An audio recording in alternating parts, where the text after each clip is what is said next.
Assalamualaikum warahmatullahi wabarakatuh. Halo teman-teman semua, perkenalkan namaku Putri Ananda Alfia dari kelas 4C dengan NIM 6670220135. Pada kesempatan kali ini saya akan membawakan topik pembahasan mengenai perbandingan pemerintahan dan politik pada negara Jepang dan Korea Utara. Baik, untuk yang pertama, kita akan terlebih dahulu membandingkan kedua negara tersebut dari sistem pemerintahannya, dimulai dari sistem pemerintahan negara Jepang. Berdasarkan Undang-Undang Dasar Jepang tahun 1947, Jepang menganut sistem pemerintahan parlementer. Apa sih sistem parlementer? Sistem parlementer adanya pembedaan antara kepala negara dan kepala pemerintahan. Nah, kepala negara di Jepang itu sendiri diisi oleh kaisar atau dipegang oleh kaisar, sedangkan kepala pemerintahannya itu sendiri diisi oleh perdana menteri. Dan Jepang memposisikan kaisar sebagai simbolis atau alat pemersatu bangsa. Dan pada urusan pemerintahan baik di tingkat nasional maupun di tingkat internasional atau di bidang diplomatik, itu diserahkan kepada perdana menteri. Sistem parlementer yang dianut Jepang yaitu menganut model dua kamar atau bicameral yang merupakan hasil percontohan dari negara Inggris itu sendiri. Parlemen dua kamar yang dimiliki oleh Jepang diisi oleh Dewan Majelis Rendah yang biasa disebut dengan Kokai dan Dewan Majelis Tinggi yang biasa disebut dengan Sangiin. Dengan keduanya memiliki masa jabatan yang berbeda. Untuk Kokai itu sendiri memiliki masa jabatan selama 4 tahun dan untuk Sangiin itu sendiri memiliki masa jabatan selama 6 tahun. Perbedaan Kokai dan Sangiin itu sendiri dapat dilihat dari aspek pertanggungjawaban, rentang waktu pemilihan atau jabatan, jumlah anggota, serta wewenang yang dimilikinya. Mengacu pada undang-undang di negara Jepang itu sendiri, Kokai mengemban tanggung jawab dalam mengatur dan pengawasan terhadap undang-undang di dalam lingkup pendidikan, kesehatan, dan lingkungan. Sedangkan Sangiin bertanggung jawab pada pembentukan dan pengawasan undang-undang dalam lingkup politik, ekonomi, serta teknologi. Pada aspek pemilihan atau masa jabatan, Kokai dipilih dalam jangka waktu 4 tahun sekali dan Sangiin dipilih per 3 tahun sekali yang dipilih langsung oleh rakyat atau biasa kita sebut dengan pemilihan langsung. Berdasarkan jumlah anggota, Kokai memiliki jumlah anggota sebanyak 480 orang, sedangkan Sangiin sedangkan jumlah anggota Sangiin itu lebih rendah daripada Kokai, yaitu sebanyak 242 anggota.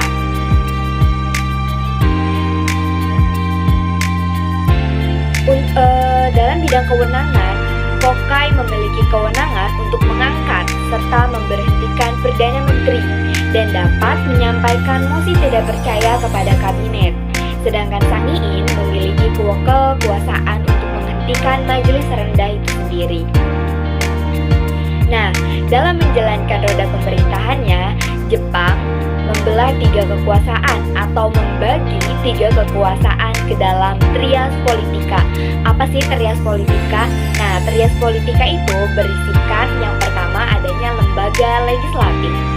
Lembaga legislatif di Jepang itu sendiri diisi oleh majelis rendah atau House of Representatives dan majelis tinggi atau House of Councilor. Nah, yang kedua itu adanya lembaga eksekutif. Lembaga eksekutif di Jepang karena menganut sistem parlementer diisi oleh menteri dan perdana menteri. Dan pada lembaga yudikatif di Jepang diisi oleh Mahkamah Agung. Kita lanjut ke dalam bagaimana proses atau bagaimana mekanisme pemilihan perdana menteri. Pemilihan perdana menteri di Jepang itu melalui pemilihan yang bernama Diet. dan harus mendapatkan mosi kepercayaan dari Kokai. Setelah terpilihnya Perdana Menteri, maka secara otomatis akan dilantik secara seremonial oleh Kaisar sebagai kepala negara.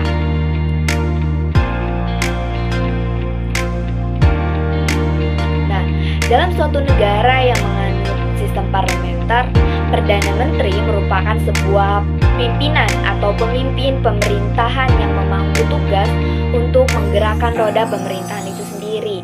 Karena kepala negara dalam sistem parlementer hanya sebagai sebuah simbolik atau hanya untuk mengisi kegiatan-kegiatan secara seremonial saja.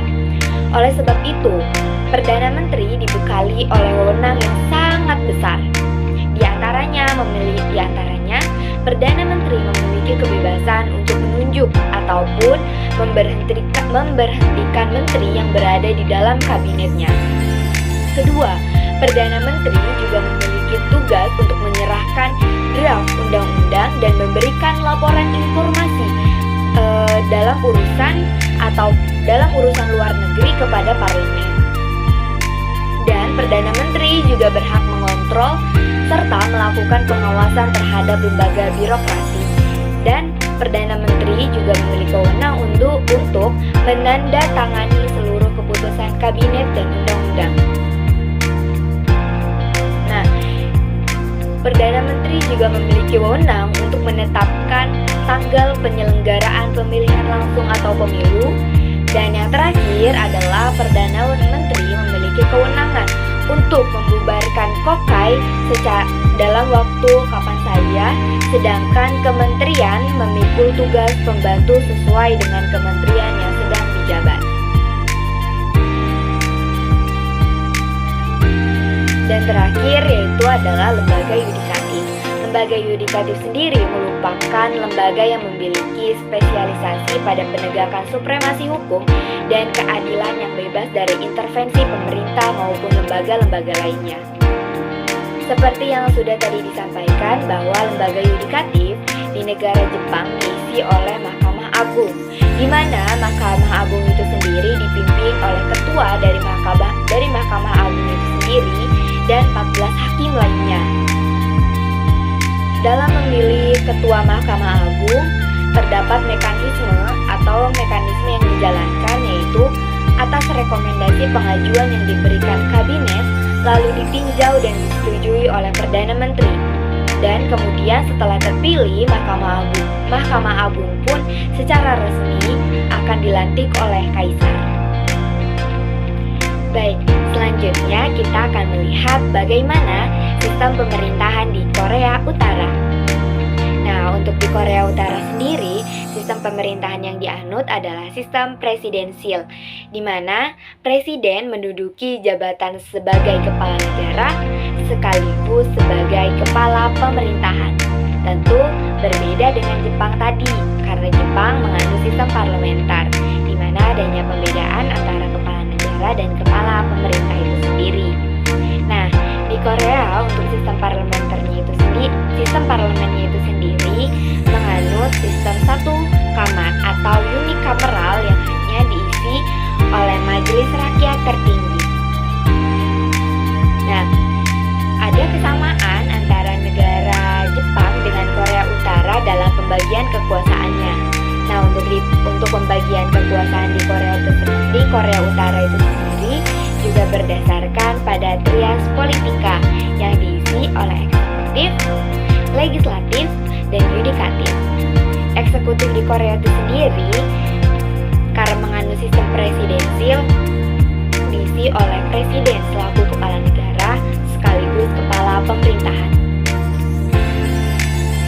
Nah, untuk lembaga legislatifnya itu sendiri karena menganut sistem unikameral atau satu kamar.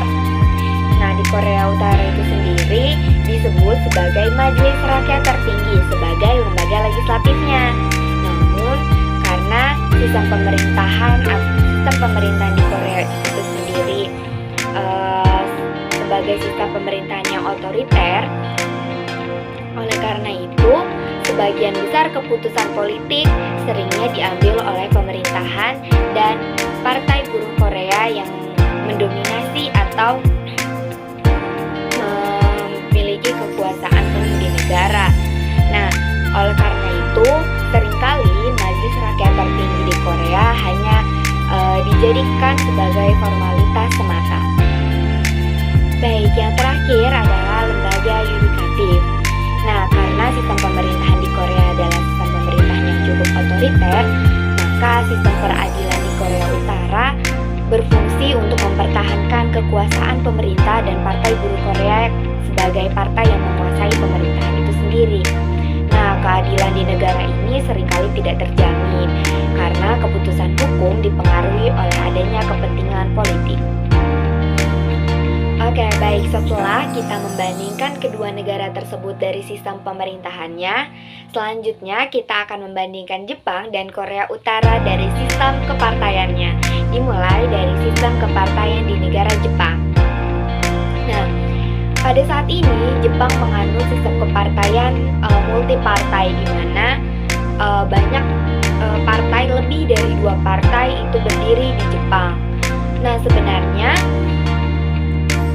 sistem kepartaian di Jepang itu sudah mengalami berbagai tahapan pasca selesainya perang, karena sudah tidak ada lagi kedudukan Amerika Serikat untuk mempengaruhi politik pemerintahan Jepang, kemudian berimplikasi pada sistem pemerintahan atau sistem kepartaian Jepang yang mengarah pada sistem partai setengah tunggal.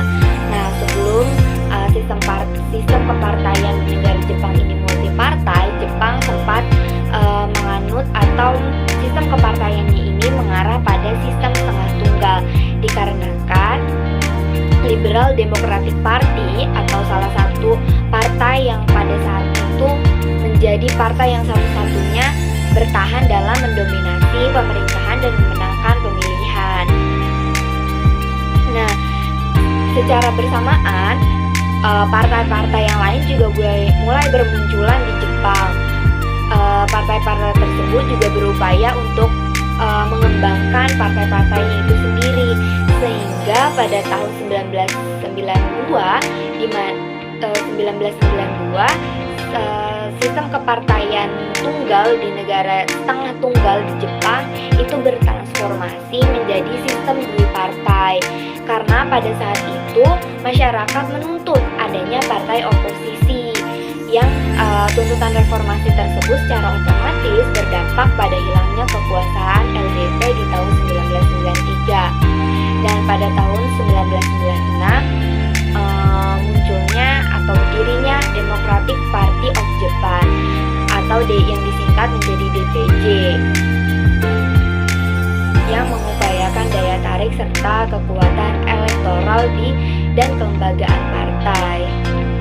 Nah, seiring berjalannya waktu, perkembangan partai politik lain di Jepang selain LDP dan DPJ yang menjadi partai oposisi utama, diantaranya juga berdirinya New Komeito yang diartikan sebagai partai politik yang bersih dan baru dan merupakan partai dengan ideologi sosialis yang berkoalisi dengan LDP.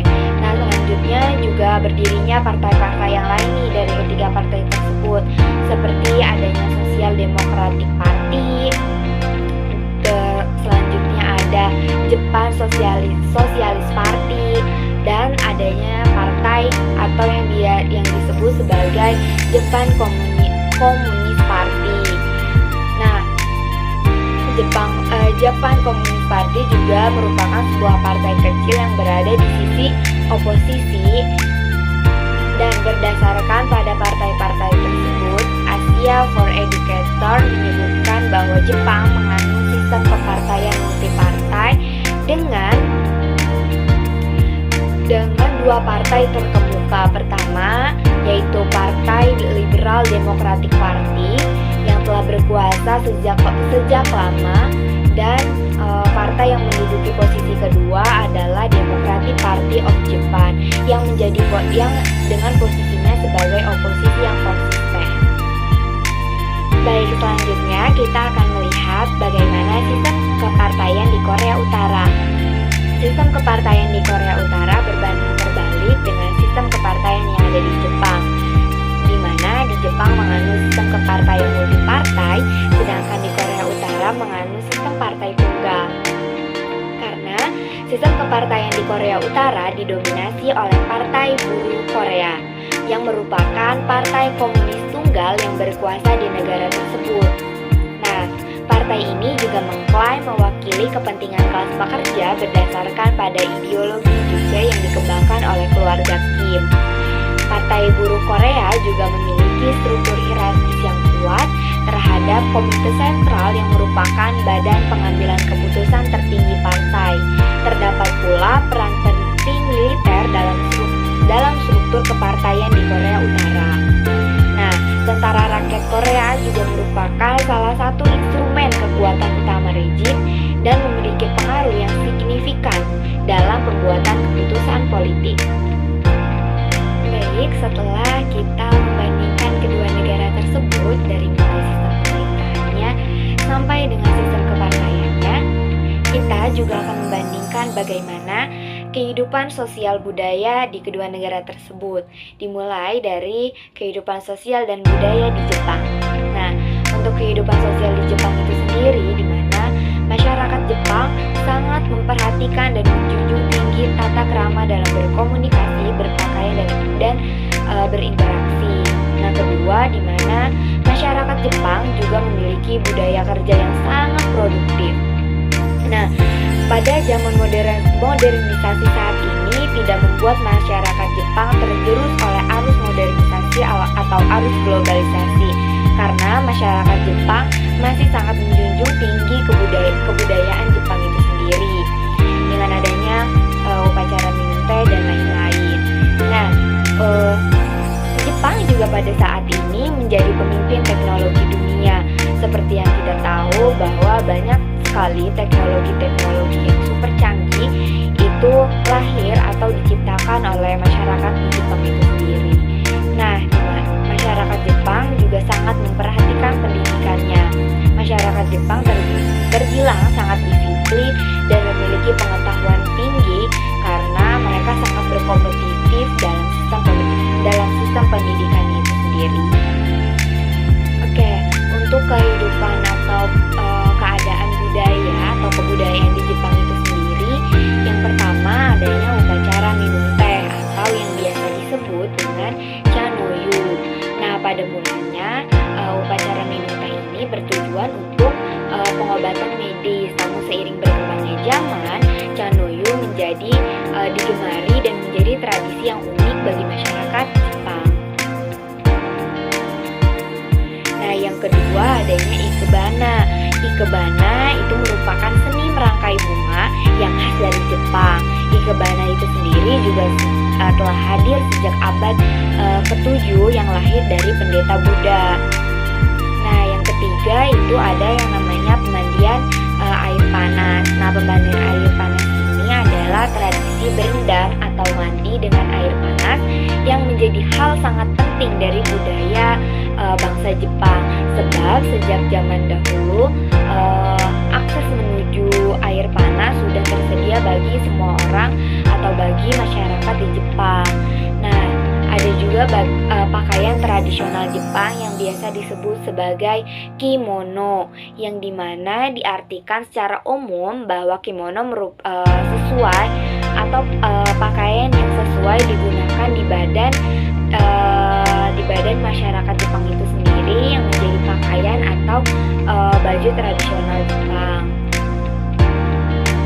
Nah, untuk kimono itu sendiri motif dan warna-warnanya sangat berbeda-beda, dan dimana motif atau warna-warna tersebut juga menyesuaikan musim sepanjang tahun di Jepang.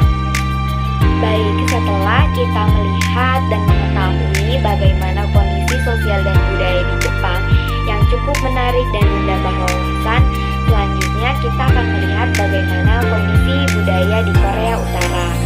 Nah, karena sistem pemerintahan di Korea Utara itu sendiri sangat otoriter dan hanya ada partai tunggal yang mendominasi kekuasaan di pemerintahan, oleh karena itu berdampak pada hegemoni negara atau negara memiliki kontrol yang ketat atau mempunyai kontrol sosial yang sangat ketat terhadap aspek kehidupan masyarakatnya, dimulai dari media atau media massa,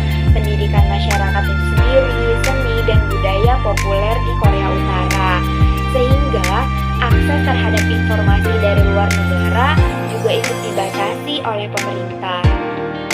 Nah, warga Korea Utara juga hidup dengan pembatasan kebebasan berbicara, berkumpul, dan beragama. Untuk kebudayaan atau kesenian di Korea Utara itu sendiri seringkali digunakan untuk mempromosikan propaganda rejim dan menggambarkan pemimpin negara sebagai pahlawan. Musik, drama, serta seni visual yang dikembangkan di Korea Utara juga seringkali hanya menggambarkan narasi heroik tentang revolusi, kemenangan atas musuh-musuh luar, dan kehebatan keluarga Kim. Baik teman-teman sekalian, untuk topik pembahasan kita pada mata kuliah perbandingan politik dan pemerintahan yang membandingkan antara negara Jepang dan Korea, dimulai dari sistem pemerintahan, sistem kepartaian, dan sosial budaya sendiri sudah disampaikan. Saya mohon maaf jika ada kekurangan dan terima kasih atas atensinya. Wassalamualaikum warahmatullahi wabarakatuh.